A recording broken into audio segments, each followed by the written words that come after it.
Thomas's best friend is a robot. Thomas's best friend is a robot. This doesn't surprise me in the slightest. Actually, that sounds really cool. I want my best friend to be a robot. Damn it. I'm halfway there. We'll figure it out. Okay. Oh, welcome to Geeks and Gaijins. I'm the Gaijin Jon. I'm the Geek Tom. And welcome to the podcast about Japan from the East and West. Yes, John's in Japan. I am not.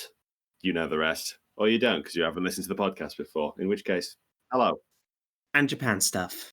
That Japan stuff.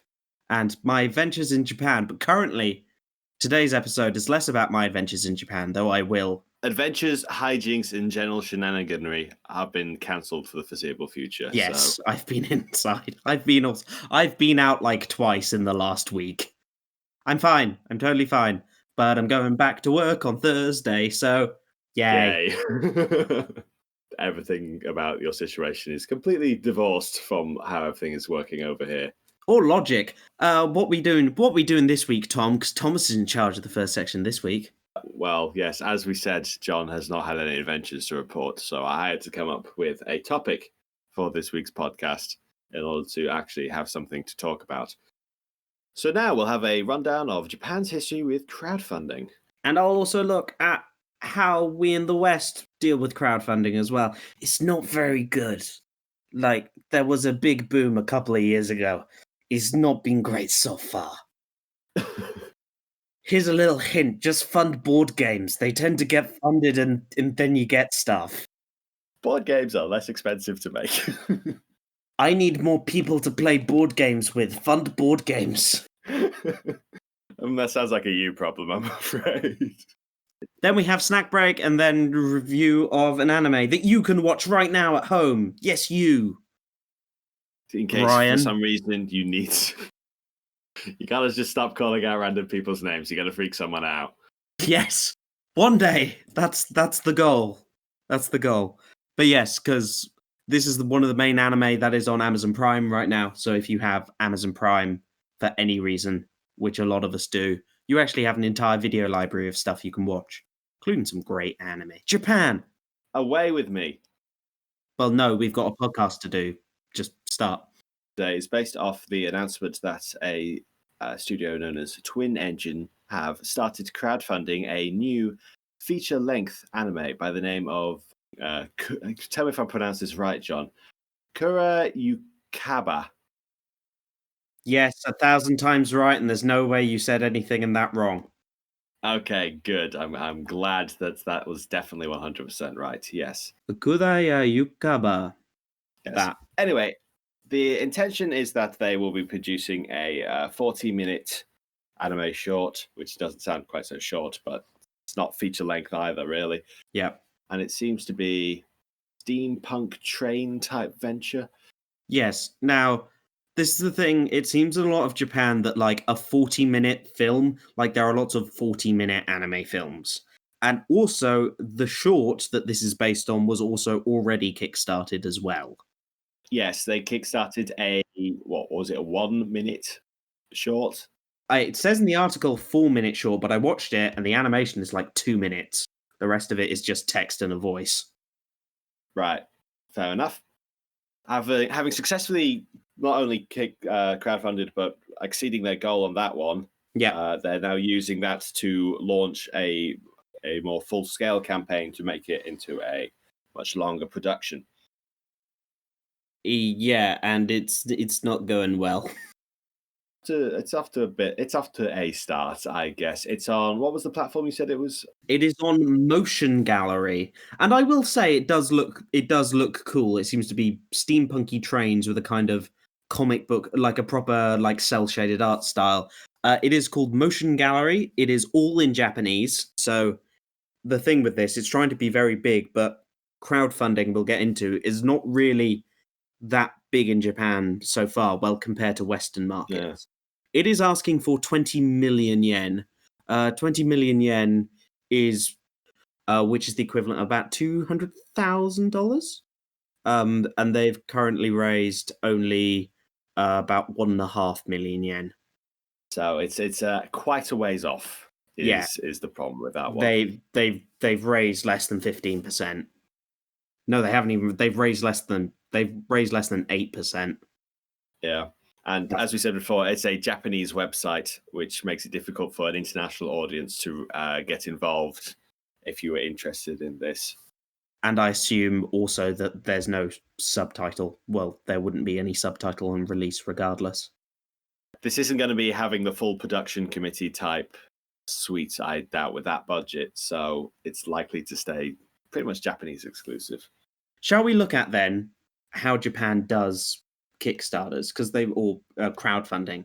Basically, for those not in the know, is when people go to all the people on the internet and go, I have a cool idea, give me money to make it, you might get some stuff in return. Yes, there are various different ways they do that. Sometimes if the campaign fails, the money is returned to the backers. Yeah. So that they have not actually lost any investment if the campaign failed. And then sometimes the campaign gets to keep the money at the end of the campaign, regardless of whether they succeed and fail. Yeah. Which means they can put it towards doing something at the very least. Yes. Thomas sent me a lovely article you can find on my anime list, which is from 2015, about the main, in brackets, successes of Japanese animation through crowdfunding. They are the highest profile cases, and obviously this is a little old, but there have not been that many, and there have not been that many since this article was released either. So yeah, so basically, it's still got it's still got some way to go compared to the West, and I'll talk about like it compared to Western examples. So the main one here is Kick Heart. Not heard of until today. No, but it was also launched on Kickstarter and is only a 12-minute long short. So this is very much something focused at a Western, just international audience, rather than specifically a Japanese one. It seems to key the kind of role with a lot of this. But no, this was kind of very much an indie animation, and it ended up getting lots of high-profile stuff in the UK by Production IG, which is behind Ghost in the Shell, Psychopaths, loads of things. And this is pretty old by now. It was released in 2013. Yeah. So this was one of the first big breaks in the whole crowdfunding production. And like you said, it was only a 12-minute short, so they kept everything tight. Yeah. With their and it was original. It was an original IP as well. It had a goal of $150,000, and they were $150,000, and they raised $200,000. It's about like two wrestlers doing stuff, and it looks fun. Looks fun. The bigger profile thing that was originally crowdfunded is something that was very popular in the West, but not so much in Japan. Little Witch Academia. Can't imagine why Little Witch Academia had such a big impact in the West compared to Japan. It's because it's cute girls doing magic. It's because it's cute girls do Harry Potter things. Yeah, basically. When we say they crowdfunded Little Witch Academia, we don't mean the Netflix show. No, because originally it was a film that was sponsored by a government program. The sequel was then a Kickstarter campaign to make it, which reached its $150,000 goal in 5 hours. Which is really impressive. Yes. And so they got to the stretch goal of like $600,000. They went all the way to $600,000, and that went fine. So that was a really good example. However, Little Witch Academia is still not that popular in Japan. Because it did get an anime release in 2017? Something like that. I can't remember. I actually only ended up watching half of Little Witch Academia. I stopped halfway through because I was like, yeah, this is fine. I stopped on the first episode because I got very bored. It's fine. It's cute girls. It's cute girls doing magic. And I was like, cool. But if you do like that, is on Netflix for most people. Another actually more interesting one, which is really, really cool. But as with a lot of like crowdfunded stuff, was actually like the crowdfunding was only part of it, and it was mostly just funded by the studios that made it. Yeah. This one is Kono Sekai no Katsumini, which is In the Corner of the World, and it's a pre-World War II manga. It's an adaptation about her life in a city. It's a domestic, like, period piece, basically. Seems very fitting for a Japanese audience. Yes, and apparently it's really good, and it was really popular in Japan, but it was also based on an already popular manga. And though it did make its goal of about 35 million yen and ended up being released. But its actual budget, though, because I did look this up, was 250 million yen. The crowdfunding only actually gave it about a tenth of its budget. So it's not really a crowdfunding success story in all capacities, really, is that? Which is not surprising because it was a full feature-length film, and I was like, there's no way they managed to make a 2-hour film with that budget. No, exactly. This is the thing with a lot of this stuff. I'll get onto it in about 5 minutes or so. But even the biggest Western releases that people say are the big Kickstarter successes are not what they actually are. It's all, yeah. And then we get to, it was a success. But oh dear. Under the Dog. Technically a success. Barely by the skin of its teeth. This was made by Jiro Ishii, who it's like very much a kind of traditional Ghost in the Shell, Akira kind of thing. And this went to Kickstarter, and they wanted to make 70 million yen, and they about $600,000, and they ended up making a project with just about $850,000. And they were making a full 12 episode, 24 minute per episode. Yep, and they wanted to make a feature film, and they wanted to make a prequel, and a better. They got one episode. Actually came out. This thing got over 100 million yen. They were very ambitious, and sadly, there was a lot of production mismanagement, or just or creative differences that really slowed production down. And they realized they didn't properly budget until way too late in production. And so they ended up just producing an OVA. Yeah. Which, if we're being realistic, is what they should have expected to make from the beginning. The original one was released in 2016, but they did make they made a more like successful release in 2018, where they actually got it in theaters for some bits.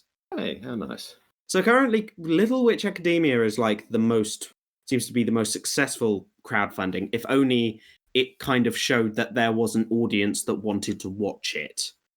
Which is kind of how lots of Kickstarter projects work out, isn't it? Which is what you were hinting at earlier, is that the original crowdfunding money is really beneficial, but quite a few companies will use that then to go to someone with actual funding and go, hey, there's a market for this. Give me more money, please. Yeah, because for a lot of this stuff, like, people don't understand, because also the industries are wiggly about it, like they don't want to talk about it either. People have no idea how much money it costs to make TV shows, because once you get into like really big numbers, people stop thinking. According to insiders in the anime industry, a 13-episode anime season costs about $2 million to make. I'm surprised it's that cheap, to be honest. Or somewhere between, I think, 100,000 and 300,000 per episode. Yeah, that's because of developments in digital technology and stuff like that, making it a lot cheaper and more efficient. Yeah, I'm really not surprised by that, because you think how many animators you have on these big things. All of them. So many. All of them need to get paid. Distribution needs to get paid. The actors need to get paid. The producers need to get paid. The amount None of them people... get paid an awful lot, to be honest. But you think the amount of people who work on these things is insane. I think the best example is in the Western world, because I looked up, because I knew we were going to do this, I looked up the most successful stuff in the Western market, because I think for a lot of Japan, you have so much good anime and loads of ways to access it already, and loads of different creatives. Whereas in the Western market, crowdfunding is something that kind of plugs a gap that an audience wants. So Little Witch Academia is a really good, I want a cute witch anime. And people are like, here's one. I was like, yeah, that's cool. But like trends move on and you go kind of, oh yeah, that sounds cool. But in Japan, people generally go along with the thing that is popular. It is not a big thing to like stand out and go, you know what, we want this. It's like, oh, that thing's popular, I'll go along with that. And there's just Also, a lot of the to stand out, you need a unique idea. And from looking at all these Japanese examples, they're not unique. They're based on another anime adaptation or manga, which a bar Little Witch Academia, maybe. Even if they do that, they already have support from big boys as well. Like there is no in any of this, bar the short animation, which got loads of critical acclaim, the wrestling one. Generally you have to make it really large appeal to a large set of people, or you're just gonna fail, sadly. That aligns up with how even mainstream anime production works out. Most anime barely make their budget back, and it's over the process of many years. They're not exactly all that profitable. And DVD sales as well in Japan. Exactly. Blu-ray. Which take a long time to add up, don't they? Yeah. I mean, look at like Shenmue 3. It's one of the most successful crowdfunded video games of all time. The crowdfunded Kickstarter money that it gained wasn't even a percentage of its budget. Sony was doing it all as well. And also the game itself was terrible. Which is the story of many crowdfunded video games, which is where I got most of my understanding of how crowdfunding works. I haven't really seen it in context of animation until this topic, the only ones I looked up, there were some animating successes, was already like spin-offs of other stuff. You have Critical Role, The Legend of Vox, Machina. And that was last April, and that made $11 million in crowdfunding. I don't know how that's going, but it seems for a lot of Kickstarter, it's that nostalgia dollar again. And if it's not a direct nostalgia thing, like generally it's not doing. The only really good original IPs that seem to do well in Kickstarting is generally board games and some tech items, which Japan already has. Like you want board games and stuff like that. So Japan will have millions. Japan loves that kind of thing. But it's something very uniquely Japanese that is not easy to spread to the rest of the world. Because the video games that were good and successful were ones like Bloodstain, Ritual of the Night, which was trying to be Castlevania because it was Castlevania without the IP. The Double Fine stuff. Mighty Number 9, made by Japanese company. But there are some good Kickstarter stuff. Wasteland 2 was good. But generally, I don't think Japan is going to end up having a Kickstarter or crowdfunding renaissance that maybe it hopes it will. No, I think we can agree from the examples shown so far that the best thing you can hope for crowdfunding is a way to create a platform for a original IP for a studio that helps get like a short out to help sell the idea to a larger production team. But because mainstream anime production is so prohibitively expensive to get into without a full production team already, it's just not likely that you'll be able to raise that money through crowdfunding. Yeah, so that's the thing with Twin Engine things that started this entire conversation. Their thing, Kurayukaba. Yeah, so they raised originally about almost 7 million yen to make their basically a 2-minute short. Their campaign was originally for 40 million yen to make a 30-second video, which makes sense. That I think was a good goal to did, and they smashed it. However, then coming back and going, we need about, what is it? Loads more. We need about 5 times that to make something 10 times as big. I don't think it can be done. It's interesting. I'm willing to be proven wrong. Japan is so dominated by huge businesses, like in terms of the entertainment industry, that I don't think it will happen. Have some talent on it, and the studio Twin Engine have been involved in quite a few other productions. Before of things we've recognized. Yeah, but I think it's limited because it's basically Japan. It's looking to Japan only for funding, and it also just it looks very similar to stuff from before. It looks very Gravity Rush, looks very Professor Layton. Like it looks cool, But I watched the 2-minute short. I was like, this is cool, but I can't see. I don't sit there going, I want another 40 minutes of this. I was like, you can go and watch it now online. Go, it's fun. It's 4 minutes. It's Kurayukaba. We'll link the YouTube video in the podcast description. Yeah, that is the problem, though, isn't it? Because with crowdfunding, you've got to settle for something that's fresh and new, but also recognizable. Yeah. And especially with like what we said with anime before, lots of anime take a long time to make their budget back. So they want to go for something that can reach as broad an audience as possible, which is why we rag on about them repeating the same old isekai tropes and other general storylines over and over again. Just because that's how they make money. That's how they keep the studios ticking over. Yeah, it's like as much as I want. Everyone should be able to make exactly what they want and go as that. It's like yes, but also like at the end of the day, who's going to pay for it? Yeah, you need to pay the animators. You need to pay the CG artists. You need to pay everyone. Yeah, people need to get. Also, yeah, most anime studios work on commission. They don't create their own stuff. They get brought in by a production committee to do something for either the original creator or whoever owns the rights to an intellectual property. So sadly, Kurayukaba. Best of luck to them. I'm glad they didn't go for either a full 12-episode show or a feature-length film. 40 minutes seems like the most they could pull out of a Kickstarter crowdfunding. If it's going to make its money back. Idea. Anyway, now, snack break.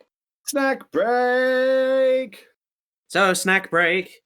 I think is, to go on any kind of crowdfunding site, you got to be tough. And do you know what you need to be if you're tough, Thomas? I'm sure you're going to tell me, because I'm not entirely sure where you're leading me on this. You need tough gummy. Oh. That looks incredibly tough. That is an incredibly aggressive packaging. Oh my goodness. Yeah, so in Japan, gummy sweets are very popular. I thought, I could go for your everyday gummy sweet shenanigans. But no, I'm a man. Do you know what a man needs? Tough gummy. Tough gummy. Tough gummy comes in three flavors in your bag of tough gummy. You get cola, so cola, energy drink, and soda. So the three, you get cola, and you basically get cola, Red Bull, and soda. Soda? What the heck does soda taste like? Soda's deliberately flavored. Yeah. Why would you want gummies that taste like that? I will say, good shout to them. They have both spelled tough and gummy correctly. So that's the bar we're setting. Yeah, because they put gummy with 2 M's and a Y. Usually, the Japanese thing to do is do it with 1 M and an I. So it's gummy. Gumi. Gumai? You know, Tafugumi. Yeah, they literally have it in Japanese under it. Tafugumi. Oh dear. Nice. But no, I'll grab some. You can see a picture of this on the Instagram. I forgot to upload the last 2 weeks ones, but hopefully they'll be there by the time I do this. Oh, just want to let you know the smell.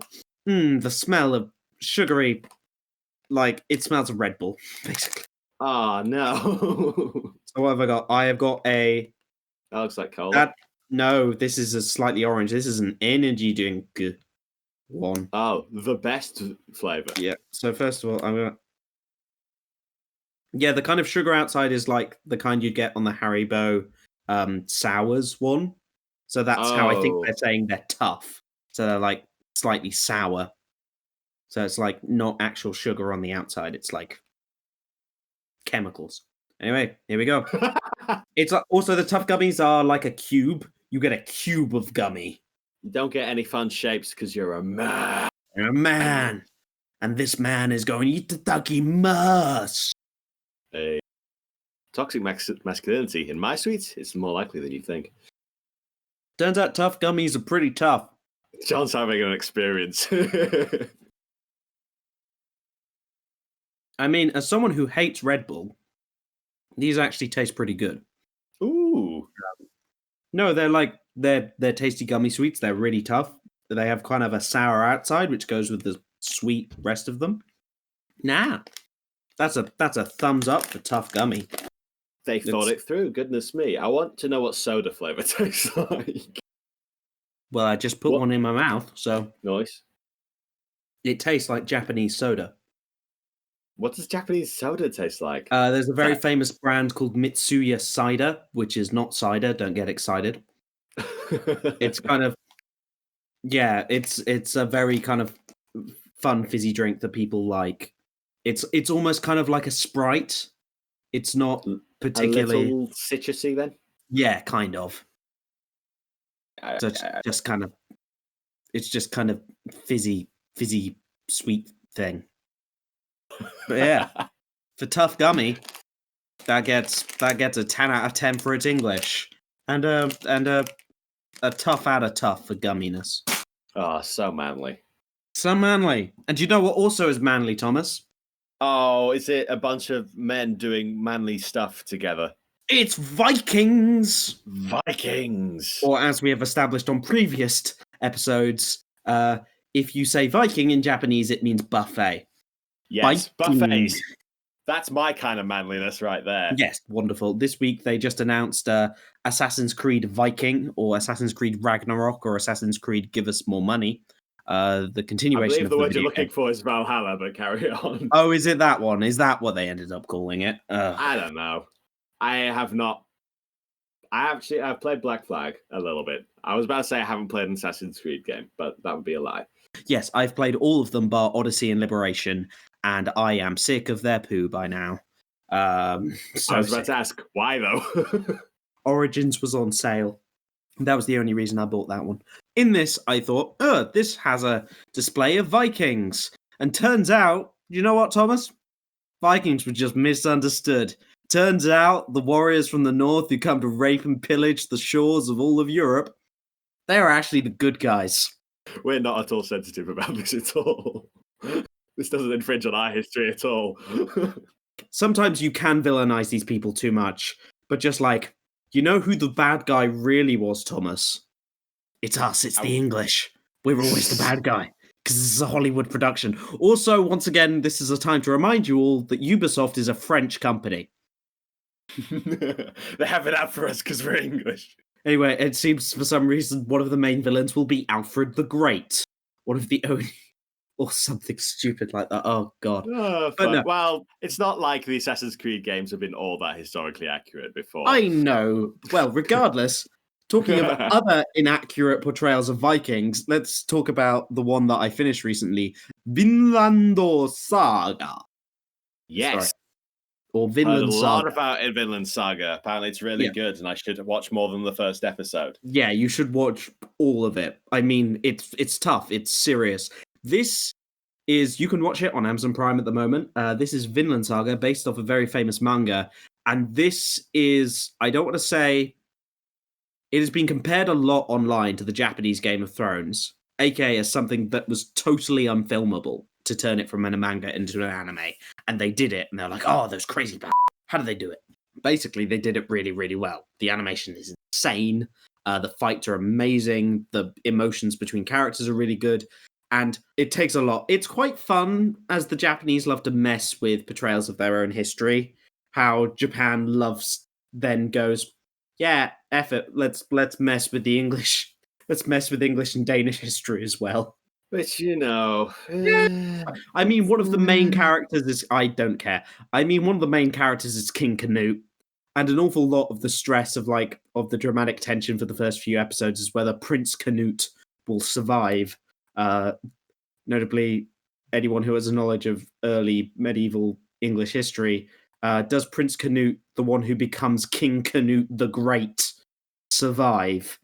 But no, it has some hilarious stuff.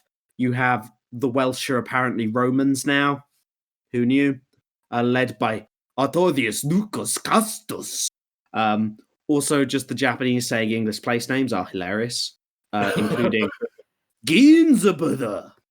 That's Gainsborough, by the way. You have lots of cool stuff.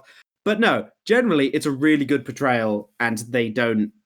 How can I say? They don't portray the Vikings as they're not violent. They don't murder people for no reason.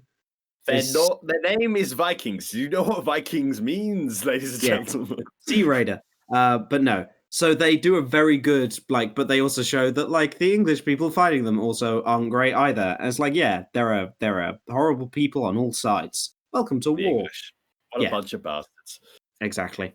Essentially follows the son of a Nordic warrior who retired, tried to escape the life, but then got pulled back in, and then his son essentially gets stuck with the group of people who killed his father, trying to take revenge.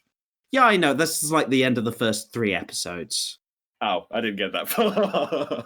No, yeah, this is not. I didn't spoil just half. That's the first 3 episodes. Most of it is him as a young man and following the adventures of the mercenary party that he's in, which the leader, Askalad, was really the person who killed his father. Or ordered the killing of his father. Exactly. And it has a really great villain dynamic, and all the characters are really good. Some of the fights are really good. And the characters are usually quite complicated, which is a really fun thing to see, especially in a historical anime. You don't just have I am the evil. It has generally people have a reason for doing the bad things they're doing, if they're being bad, and the good people also have a reason for doing bad things, and the good people also do bad things because there's no totally good people in this world. It can get quite depressing at times. Yeah, really depressing. On the fighting, I remember the boat battle from the first episode, and there's some questionable physics involved in some of the fighting. How much does that carry on? Yes. Gonna go with yes. There's some anime in this anime. Oh, yes, but also think of it as a Norse saga, almost. It will stupid stuff will happen. You have 2 guys skewered with a spear from a mile away, and that's whatever. Imagine Game of Thrones crossed with JoJo's Bizarre Adventure. That's got to sell someone. Yes, please do. I recommend it entirely. It's a great show, and I think that's all I have to say on it. It's notably, it is such good. It's 26 episodes, and the final episode, no spoilers, but it is called The End of the Prologue. The entire first season is just a prologue. Oh, dear. And it is worth every episode. Any word on the second season? It will happen. It's happening. No, season 2 is definitely in early production. Though they think it might end up coming out 2021, maybe, earliest. Probably later than that now. Yeah, exactly. So it's definitely still going. And some of it's kind of accurate, some of it's not. It's mythical, it's fun. So yeah, just watch that. You can play Assassin's Creed if you want, or just go watch the TV series Vikings. It's about as accurate.